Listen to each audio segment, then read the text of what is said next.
Bang, bikin konten kekurangan dan kelebihan, nurunin shock depan. Jadi yang ku omongin semua ini sesuai pengalaman aku pribadi. Kekurangan lainnya apa lagi ya? Nah, ini ada lagi nih, kekurangannya itu ada di komstirnya. Komstirnya aku kemarin pas nurunin baru setahun udah ganti komstir cuy. Yang wajib lah ya kalau di R15. Asli cuy, kelihatannya tuh keren banget jadinya motor. Kelihatan padat. Ini dari depan kayak gini, terus dari samping tuh kayak gini nih bentukannya. Dan yang paling demen tuh looks dari samping belakang gini nih. Tuh keren banget anjir. Yo, halo guys, selamat sore. Gimana kabar kalian? Semoga semuanya baik-baik aja ya guys ya. Jadi di sore hari ini aku mau nyoret-nyoret cuy. Sekalian aku ada yang mau dibahas nih guys. Banyak yang bilang, "Bang, bikin konten kekurangan dan kelebihan, nurunin shock depan." Setelah nurunin shock yang kayak gini cuy, jadi aku ini udah nurunin shock aku 5 cm ya guys ya. Nah, banyak yang nanya, "Bang, kekurangannya apa selama ini?" Jadi di video kali ini aku bakalan ngejawab lah ya. Kita sambil jalan-jalan juga cuy, sambil ngobrol-ngobrol juga. Aku udah ngenurunin shock ini, shock depan ya. Ini kita ngebahas untuk nurunin shock depannya aja. Belakang ini aku nggak pernah diturunin, jadi aku nggak tahu lah ya. Kekurangan dan kelebihannya aku nggak tahu karena aku belum pernah nyoba. Jadi yang ku omongin semua ini sesuai pengalaman aku pribadi cuy. Nah, aku nurunin shock ini udah lama banget cuy. Udah mungkin ada 3,5 tahunan lah. Dari aku awal beli motor tuh masih ada 1 bulan kayaknya di rumah. Itu udah aku turunin shocknya sebanyak 5 cm cuy. Jadi kan udah cukup lama ya waktunya ya. Selama aku nurunin shock, kekurangan yang aku rasain tuh ada pastinya di posisi reading ya, pastinya. Jadi lebih pegel banget cuy. Sedangkan nggak diturunin aja udah pegel banget kan R15, ditambah lagi diturunin makin pegel lah guys. Untuk kekurangan keduanya tuh pas kita lagi nikung. Pas lagi nikung tuh jujur itu nggak enak banget cuy. Entah aku nuruninnya nggak balance kiri kanan, nggak sama tingginya atau gimana, aku juga nggak tahu. Pas aku lagi nikung tuh kerasa banget kayak agak-agak oleng gitu cuy. Terus tuh pas lagi masuk lubang dia kepentok antara dagu sama dashboardnya, antara dagu sama spakbornya, sorry. Nah itu sering banget kepentok cuy. Karena yang aku turunin kan cuman ininya doang nih, segitiganya, segitiganya doang nih ya. Jarak main si shocknya itu masih tetap nggak berubah karena nggak ada aku ubah-ubah di bagian dalamnya guys. Efek dari nggak ada aku ubah di bagian dalam, jarak mainnya itu kan masih tetap kayak standarnya. Pas masuk lubang pastinya kepentok spakbor, si dagu headlampnya ini kena spakbor. Itu sering banget kalau kalian masuk lubang, kalian lewatin polisi tidur, itu kena. Cara ngakal-ngakalinnya ya kalian harus pelan-pelan banget pas ada lubang, pas ada polisi tidur, itu harus pelan-pelan biar jarak main si shocknya ini nggak terlalu dalam. Dagu sama spakbornya jadinya aman cuy. Terus kekurangan lainnya apa lagi ya? Nah, ini ada lagi nih, kekurangannya itu ada di komstirnya. Komstirnya aku kemarin pas nurunin baru setahun udah ganti komstir cuy.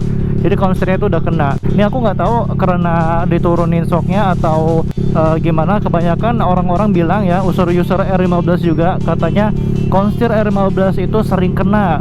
Banyak yang ngeluh juga yang ada sering ganti komstir. Kebanyakan owner R15 ngerasain itu cuy. Tapi aku selama 3,5 tahun ini baru sekali doang sih ganti komstir.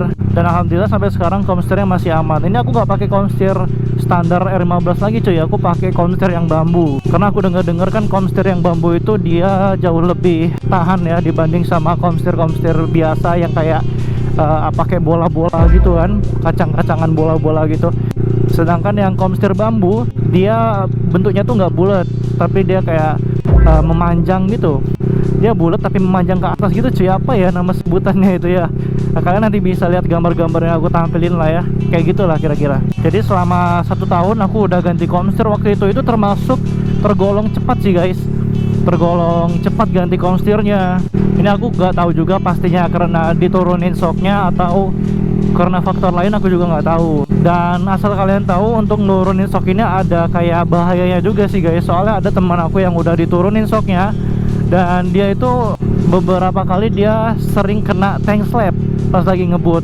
Karena kan dia lagi ngebut nih ya, lagi ngebut terus ketemu jalan bumpy. Karena jarak mainnya itu pendek banget kan, udah kepentok spakbor duluan. Jadi traksi antara ban sama aspal itu berkurang cuy. Nah makanya kena tank slap dia.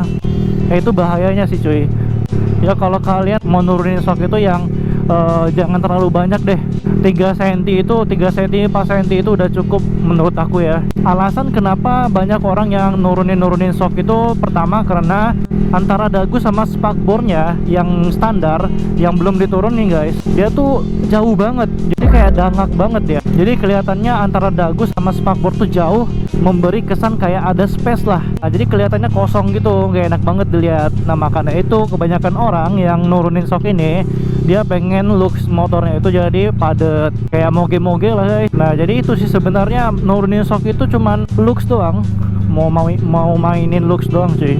Secara fungsi mah nggak ada fungsinya sebenarnya ya, kecuali yang downsize yang bener-bener untuk balap-balapan tuh memang ada yang diturunin shocknya. Yang biasa itu yang nurunin shock itu yang dipakai untuk drag race gitu cuy, nah untuk balap-balapan. Dan itu pastinya udah disetting lah ya, nggak abal-abal kayak yang kayak gini diturunin segitiganya doang.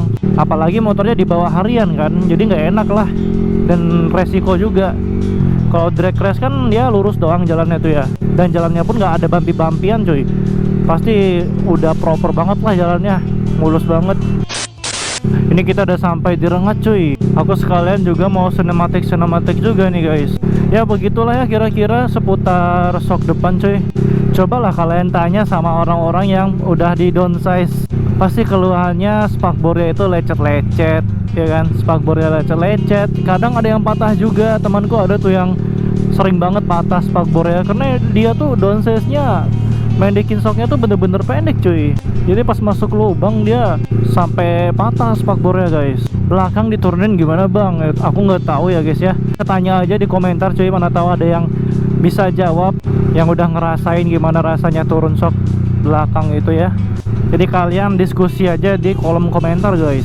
Dan ini mungkin next video aku bakalan ngebahas tentang motor R15, gimana biar kelihatan R15 kita tuh kelihatannya padat gitu ya, tanpa budgetnya itu yang banyak banget lah, minimalis banget lah.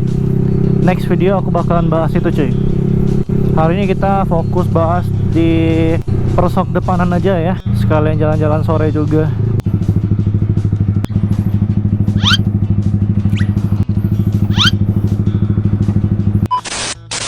Kelebihan lainnya pas kalian turunin shock depan tuh ya yang tadi aku bilang, sama ini cuy, kalau kalian speeding juga enak kalau jalannya rata ya. Nah itu kalau kalian speeding tuh enak cuy, soalnya dia kan nunduk ya kan, jadi jauh lebih aerodinamis lah. Dia aerodinamis, dan keluhannya sih, aduh ibu ini, bapak ini mau belok kiri kayak nih, ibu tuh keluar jalan cuy. Tuh mobilnya mau belok kiri harus nunggu lampu merah juga jadinya.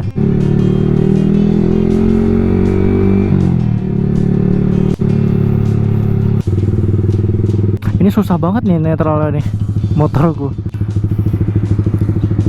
Maaf ya, nggak bawa uang kecil aku guys. Ya, pelanggaran lampu merah. Kita nggak tahu soalnya kapan kita apes ya kan. Jadi yaudahlah, ikutin aja lah aturan-aturan. Lagian juga nggak merugikan kita juga kan. Cuman berapa detik kok. Buat teman-teman yang mau nurunin shock juga, kalian ya sesuaikan lah sama gimana jalan daerah kalian. Kalau misalnya parah banget nih, berubang gitu ya, ya aku saranin kalau misalnya mau turuninnya pun jangan terlalu banyak cuy. Turuninnya ya 3 cm itu udah cukup lah, biar spakbor sama dagu si headlampnya itu jadi aman cuy, nggak kena. Ya kalau kalian tetap mau juga ya sokin aja sampai 5 cm ya kan. 5 cm itu udah menengah banget lah levelnya. Temenku ada yang turun 6 cm, 7 cm, itu turun banget anjir, sampai patah spakbornya cuy. Pendek banget, tapi emang si looknya tuh jadi padat, jadi gambut gitu cuy. Tapi ada bayarannya mau kelihatan kayak gitu. Ya menurutku ya 5 cm itu udah pas banget lah. Kalian mau turun shock, kalian sesuaikan lagi ya, jangan sampai menyusahkan diri kalian sendiri. Tapi kalau kalian siap untuk disusahkan ya nggak masalah sih.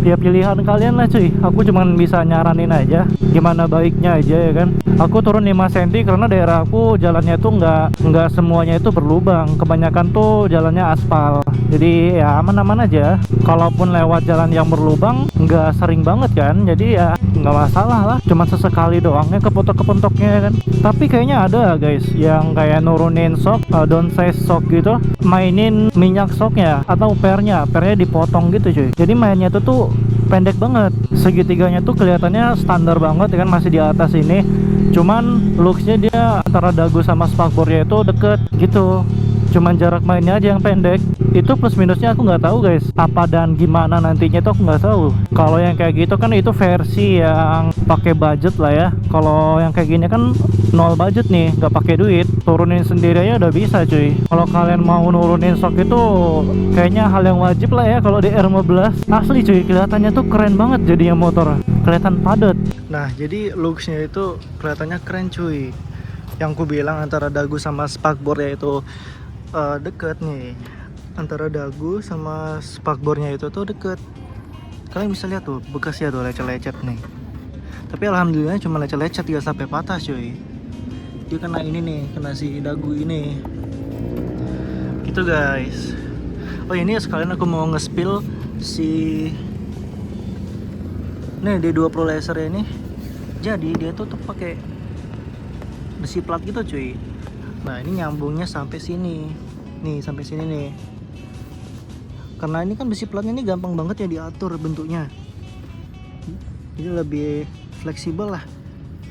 Kalian carinya yang warna gold gitu cuy, jangan yang silver yang tebel itu, jangan. Soalnya susah banget buat nyetingnya. Jadi looksnya itu kelihatannya tuh padat guys. Semoga aja suaraku denger lah ya, soalnya kalau di HP ini suaraku kecil banget cuy jadinya. Nih jadi thumbnail deh. Kalau misalnya nggak diturunin si segitiganya ini, kelihatannya tuh dangak banget, jadi jelek dilihat cuy. Berjarak lah ininya nih, nggak sedekat ini. Nah kalau ini kan deket nih jarak ya, tuh kelihatannya tuh padat, gambot, lebih kayak moge look lah ya. Moge look doang ya, mesin mah sama aja. Modif moge look di R15 tuh gampang lah. Ini dari depan kayak gini, terus dari samping tuh kayak gini nih bentukannya. Dan yang paling demen tuh looks dari samping belakang gini nih. Tuh keren banget anjir. Yang aku suka tuh looks yang dari samping agak ke belakang gini, apalagi dari sisi kanan nih. Tuh ya kan. Nah jadi gitu cuy. Ya next aku bakalan buat konten lah ya, ganti part apa aja biar motor kita tuh kelihatannya tuh padat cuy. Sebenarnya nggak banyak ubahan lah, minimalis lah, untuk budgetnya itu lebih terjangkau. Next video aku bakalan buat cuy. Oke lah ya, mungkin konten kali ini kita bahas shock depannya sampai di sini dulu. Thank you banget yang udah nonton sampai habis, dan yang baru datang jangan lupa like dan subscribe-nya ya guys ya. Thank you banget yang udah subscribe, and see you guys.